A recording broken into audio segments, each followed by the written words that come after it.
Desejo e engano. O verdadeiro preço da nova tolerância sexual. Albert Moller. Esta análise consiste numa abordagem interpretativa e, portanto, não reproduz necessariamente os pontos de vista e opiniões do autor. Pode conter comparações com o espectro político ou cultural do momento, assim como exemplificações, ilações ou analogias que visam contextualizar o leitor sobre algum aspecto abordado no livro. Albert Moller é teólogo e líder cristão evangélico tido como um dos mais influentes e respeitados nos Estados Unidos, citados por diversas mídias de comunicação, inclusive a revista Time. Esta obra discorre questões pertinentes de nosso século, como engenharia social, manipulação midiática e cultural, e o que isso influencia no contexto da liberação sexual e da sexualidade como um todo. E ele começa refletindo que a sexualidade é cada vez mais o assunto presente em tudo. Filmes, anúncios, propagandas de internet e TV, tudo contém uma insinuação ou algo relativo ao sexo. Parece não haver nenhuma parte de nossa cultura que não esteja lidando de uma maneira ou de outra com a sexualidade. É o que vai dizer o autor ainda na página 11. A cultura trata a questão da sexualidade como diversão e prazer, o mercado econômico como ferramenta de marketing para atrair e criar demanda no consumidor, a política a vê como instrumento ou expressão de libertação sociocultural. E assim, todas as camadas da sociedade, independente da abordagem, é cercada de todos os lados pela temática do sexo e da sexualidade. No primeiro capítulo, Albert Moller utiliza como pano de fundo as cartas de Tolkien, o literato e autor da saga O Senhor dos Anéis, enviadas aos seus filhos para discorrer sobre temas ligados à família, valores e sexualidade. Ao aconselhar um de seus filhos, que na época tinha 21 anos, Tolkien o alerta dizendo que as fantasias sexuais do século XX eram ilusões e mentiras, feitas para enlaçar os seres humanos. Mas, mais do que isso, Tolkien orientou seu filho Michael a não se deixar levar por ímpetos românticos. Ele dizia que isso corrompe e ilude o homem e por trás sempre há ocultos estímulos sexuais. Inclusive, Tolkien chamou a atenção de seu filho para o cuidado com as relações de amizade com o sexo oposto. Na concepção dele, a amizade entre um homem e uma mulher quase sempre acaba por ser perturbada pela atração sexual. É quase certo, disse Tolkien, que pelo menos um dos participantes dessa amizade será inflamado pela paixão sexual. Albert Moller acrescenta ainda que Tolkien sempre enfatizou em sua obra um profundo apreço e incentivo a uma vida moral bem construída, porque essa era a sua cosmovisão e crença de que esse era o melhor caminho e modo equilibrado de se viver. Tolkien, vai confirmar o autor, apresentou seus personagens em termos de honra e virtude, usando homens heróicos que demonstravam virtudes masculinas clássicas e heroínas que apareciam como mulheres de honra, valor e pureza. Do ponto de vista do século XXI, vai continuar a dizer o autor, toda essa perspectiva é destoante dos padrões desta época. Porém, se você atualizar sua moralidade para satisfazer a modernidade, você se destruirá por dentro. Em uma carta a Christopher, seu filho mais novo, Tolkien escreveu que nascemos numa época obscura, num tempo indevido para nós. Mas, de outro modo, não conheceríamos nem amaríamos o que realmente amamos. Imagino, continua ele a dizer, que um peixe fora d'água é o único peixe que tem uma concepção da água. E a partir da página 23, então, Moller introduz o assunto da luxúria, pelo ponto de vista secular. Em termos comuns, a luxúria é comparada com o amor no sentido de ser talvez uma espécie de consequência deste, ou seja, duas pessoas que se amam se entregam ao desejo e dessa forma agem com luxúria, que é na verdade o amor do desejo. Da perspectiva modernista, o progresso tem a ver também com a libertação de todos e quaisquer padrões morais ou pudor em questão de sexualidade. De modo que desejo, atividade sexual e prazer são incentivados com entusiasmo. No mundo contemporâneo, vai frisar Albert Moller, a elevação do desejo sexual despojado de quaisquer outro contexto ou limites é o que se apresenta como luxúria na atualidade. Moller salienta ainda que a questão da luxúria foi considerada tão prejudicial à humanidade, a longo prazo, que foi combatida desde Sêneca e os estoicos, que identificaram o quanto esse hábito pode ser danoso à sociedade, independente de visão ou postura religiosa. Sêneca postulou em seus escritos do estoicismo que nada por amor ao prazer. E a observação aqui é que Sêneca não condena o prazer, mas o amor ao prazer, ou seja, tudo que se fazia a partir de um apego exagerado e emocional ao objetivo de obter prazer. É um ato de luxúria e, portanto, tenderá a trazer consequências ruins ao próprio sujeito. Luxúria não é o prazer, mas o amor ao prazer. É quando a busca pelo prazer se torna o objetivo daquilo que a pessoa faz. O ser humano é reduzido ao seu ímpeto pelo prazer. Nesse ponto, ele se torna escravo de sua libido, do mesmo modo que um alcoólatra é dependente da bebida e o drogado ao seu cigarro de maconha, sua carreira de cocaína ou pedra de crack. Em suma, a luxúria é o desejo direcionado de modo errôneo, será a conclusão do autor. Outro apontamento é quanto ao fato de que a sociedade, estimulada pela cultura, mediante filmes, séries, novelas, músicas, etc., institucionalizou a luxúria, fazendo com que todos admitissem o desejo sexual como forma de entretenimento. A luxúria, viver em prol do prazer, vai arrematar o autor, é na visão moderna viver uma boa vida e, portanto, ser feliz. Quem aborda com maestria essa busca hedonista pelo prazer e felicidade é o autor Ben Shapiro na obra O Lado Certo da História, a qual recomendo a leitura. Albert Moller cita então o autor Joshua Harris ao dizer que gerações anteriores enfrentaram os desafios da guerra, pobreza e pestilência. Essa geração, por sua vez, tem a luxúria e a liberação sexual como a sua principal guerra. É uma luta secreta travada sobretudo no interior de cada pessoa de bem, que ainda não aceitou entregar-se ao jogo sujo da mídia de comunicação que tenta sugar a todos para o seu mar de perversão. É uma luta moral e espiritual, vai dizer o autor. Mas reconheço que depreende daí uma série de intempéries e questionamentos por causa da inevitável batalha entre corpo e mente, entre querer fazer o que é certo e ser arrastado pelos instintos para o que é errado. Para tanto, indico como reforço nessa luta psicológica o livro Os Mitos da Pornografia, de Matt Fradd, pois que a pornografia alimenta o instinto que arrasta o indivíduo para a luxúria e os desejos sexuais descontrolados.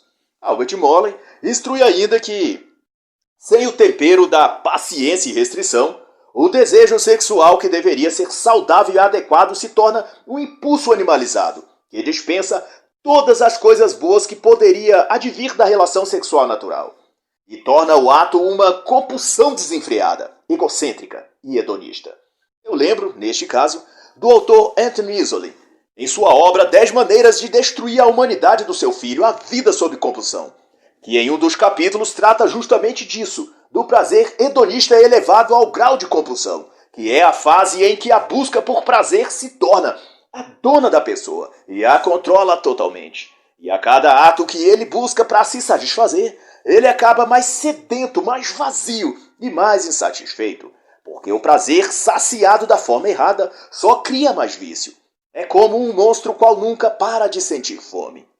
O problema com os vícios despertados pela luxúria, vai também elencar o autor, é que a cada vez que são atendidos, eles se metamorfoseiam e assumem o aspecto de qualquer outra necessidade, vontade ou desejo, e igualmente buscará também ser saciado, levando o indivíduo a um círculo vicioso sem fim. No capítulo 4, Moller discorre sobre o difícil e polêmico tema da pornografia. E ele vai então refletir que a vida e cultura moderna transformou a eroticidade num bem de consumo. Tudo que é anunciado como produto ou serviço é meticulosamente adornado de aspectos eróticos e insinuações sexuais. Isso fez com que a sexualidade fosse estimulada na mente e na própria alma dos jovens, principalmente.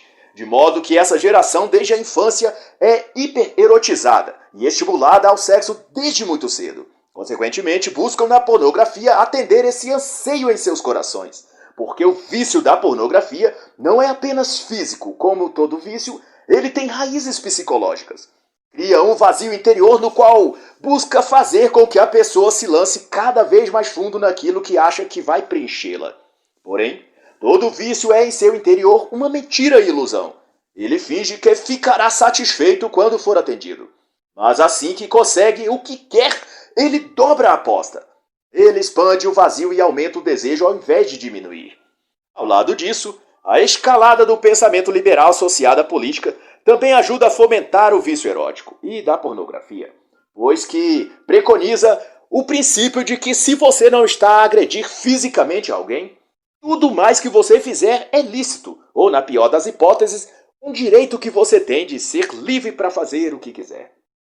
E uma vez que a ideologia liberal ganha espaço na esfera pública governamental, tende a relativizar todos os valores e princípios que os jovens e adolescentes precisariam para educar sua vontade e corrigir seus impulsos, visto que esses jovens, cada vez mais engajados na política, tomam contato com os ideais liberais, acabam se convencendo de que tudo o que precisam para serem felizes é liberar geral, dar vazão a tudo o que desejarem, porque isso é o que significa ser livre, ser feliz.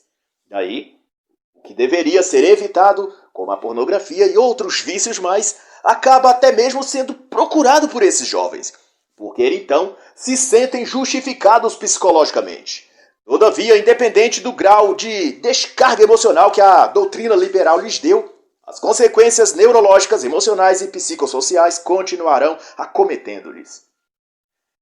É dito-lhes que devem se libertar, mas lhe ocultam que, conforme diz Albert Mohler, as pessoas dadas à pornografia tendem a continuar excedendo os limites. Quanto mais veem a pornografia, mais precisam que as imagens sejam explícitas e mais pesadas para que se sintam excitadas.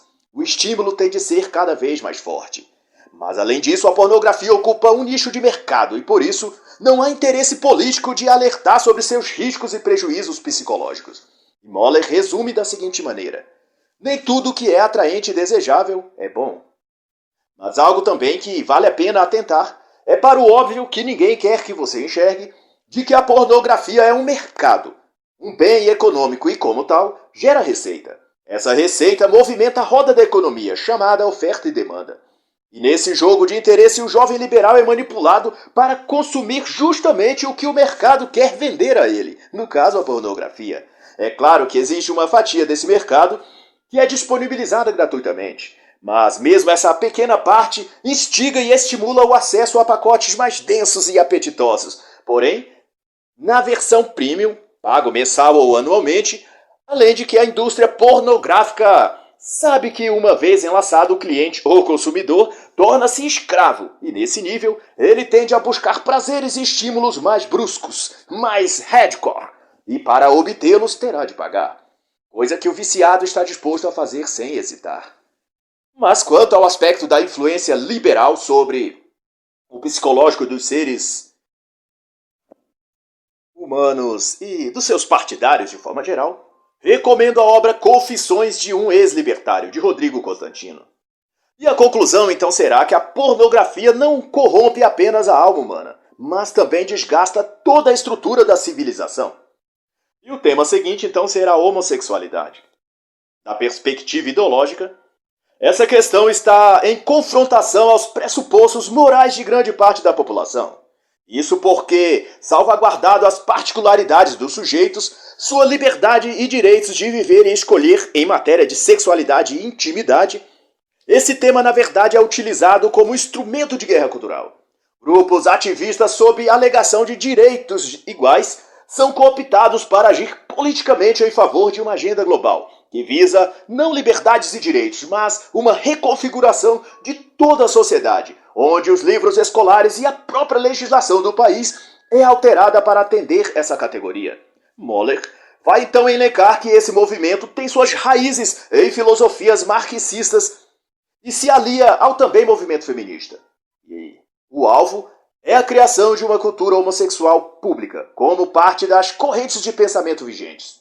Isso quer dizer que se pretende uma revolução social que busca transformar todas as instituições do país, desportivas, culturais, sociais, religiosas, do mercado de trabalho, dos setores públicos. Todos os níveis da vida em sociedade têm sido alvo das mudanças que o movimento global LGBTQI+, querem produzir. De acordo com o autor, não se trata da defesa da liberdade desses grupos, porque isso eles já têm. Trata-se, na realidade, de tentar converter os jovens, adolescentes e crianças a um tipo de vida sexual liberal, que envolve principalmente a conduta homossexual. É por isso que tanto se apela ao poder político para transformar em lei tudo aquilo que pode favorecer o alcance da mentalidade desses jovens e crianças, como no caso dos banheiros de gênero, cotas de gênero em concursos públicos, em serviço militar, em presença nos templos ou cerimônias religiosas sob condições especiais.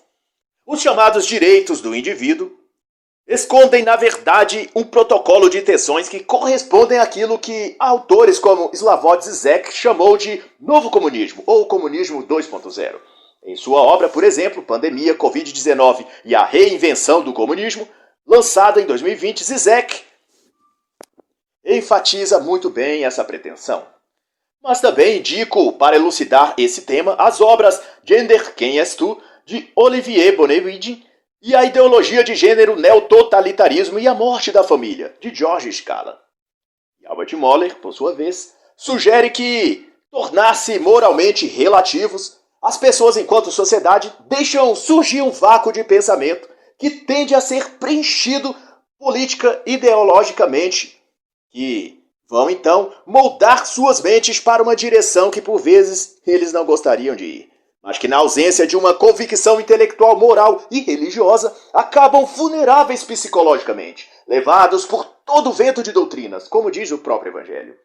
Outro fator abordado pelo autor, que tem também multiplicado a guerra cultural contra a família e os valores judaico-cristãos, e que abrange o contexto do ativismo LGBT, feminista e também marxista, é a corrupção da linguagem.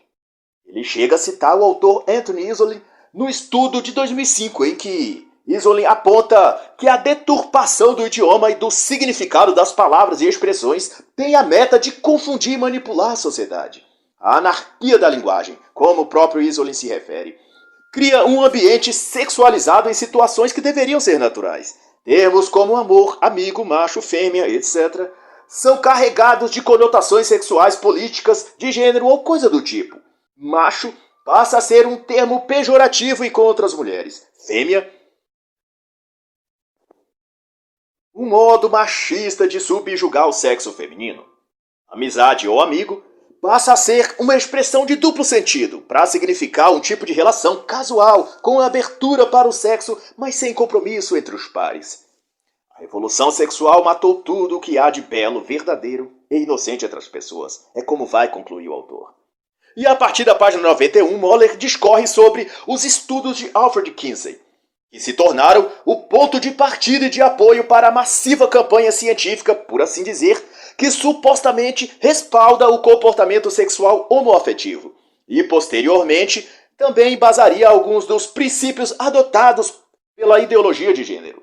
Na obra O Comportamento Sexual do Macho Humano, lançado em 1948, foi apresentado um novo perfil e padrão sexual para o então considerado macho hétero.